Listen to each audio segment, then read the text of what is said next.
कांग्रेस के प्रदेशाध्यक्ष गोविंद सिंह डोटासरा रविवार को अलवर पहुंचे। वे यहां नेता प्रतिपक्ष टीकाराम जूली के जन्मदिन कार्यक्रम में शामिल हुए। इस दौरान उन्होंने भाजपा के 2 मंत्रियों को आड़े हाथों लिया। उन्होंने कहा कि डॉक्टर किरोड़ी लाल मीणा ने नकली खाद बीज की फैक्ट्रियां तो पकड़ी, लेकिन गोदाम भरकर ब्लैक में बेचने वालों को नहीं पकड़ा। इसके कारण किसान बर्बाद हो रहे हैं। इस चीज में किसान की आमदनी तो दुगनी अपने भाषणों में कर रहे हैं। तो बाकी तो किसान की तो और ज्यादा नुकसान हो गया है। प्याज का ले लो, अब आने वाली फसल की क्या स्थिति होगी अगर खाद और बीज ही नहीं मिल रहे हैं तो। और किरोड़ी लाल जी ऑथेंटिक रूप से कह रहे हैं कि ये तो फर्जी नकली खाद है और नकली बीज है। जब नकली खाद और नकली बीज के ऊपर कार्रवाई नहीं कर पा रहे हैं और सही बीज और सही खाद और समय के ऊपर खाद और बीज उपलब्ध नहीं करा पा रहे हैं, तो इससे ज्यादा निकम्मापन इस सरकार का क्या हो सकता है। अब जो जिन्होंने सरकार की सह के ऊपर गोदाम भर लिए और ब्लैक में बेच रहे हैं, उनपे छापे कब डालेंगे? क्योंकि उन्हीं के नजदीकी लोग हैं, वो बहुत नजदीकी लोग हैं जिन्होंने इसका फायदा उठा करके और स्टॉक कर लिया, किल्लत हो गई। और मैं समझता हूँ शायद ये जो छापेमारी की गई है उससे केंद्र भी नाराज हो गया, और केंद्र के नाराज होने के कारण से जो राजस्थान को डबल इंजन की सरकार होने के बावजूद जो खाद की आपूर्ति यूरिया डीएपी की होनी चाहिए वो नहीं हो पा रही है, और जिससे आपने देखा होगा कि यहाँ पर खाद की किल्लत। अब जब किसान को बीज ठीक नहीं मिलेगा, खाद समय पे नहीं मिलेगा, तो उसके बाद में किसान तो बर्बाद हो गया, लेकिन किसान इनकी प्राथमिकता में है ही नहीं। दूसरी ओर शिक्षा मंत्री मदन दिलावर नफरत फैलाना चाहते हैं। यही वजह है कि वे क्लास में जाकर पूछते हैं कि कोई बुर्का तो पहनकर नहीं आया। बीजेपी सरकार ने शिक्षा का ढांचा धाराशायी कर दिया है।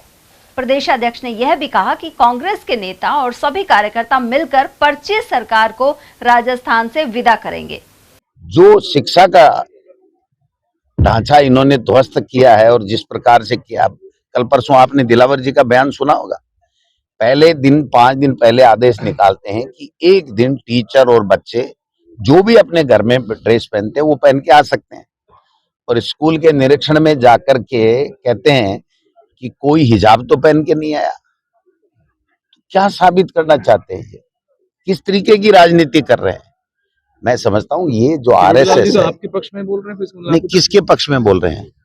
किरोड़ी लाल जी किसी के नहीं बोल रहे हैं। वो इस पर्ची सरकार को भी बदलना चाहते हैं, और मेरे तो क्या पक्ष में बोल रहे हैं? मेरे तो ईडी लेकर के आए। मेरे तो ईडी, मैं साडू भी 2 तरह के होते हैं ना।